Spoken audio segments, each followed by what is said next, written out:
What's up, everybody? I just wanted to show you guys that a thing that I made with what I had. It's a gun that makes a noise of a gun. Let me show you how it works.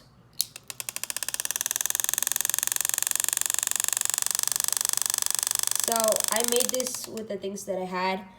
I used two batteries, a battery holder, a motor, a card, a bottle cap with some pins, and a switch. So I just got these sticks from a canvas. I broke it apart and then made it look like a gun. And then I got some wire.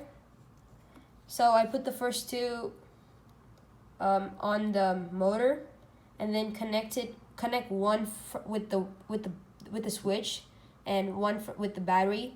And then when I press on the switch, it just works.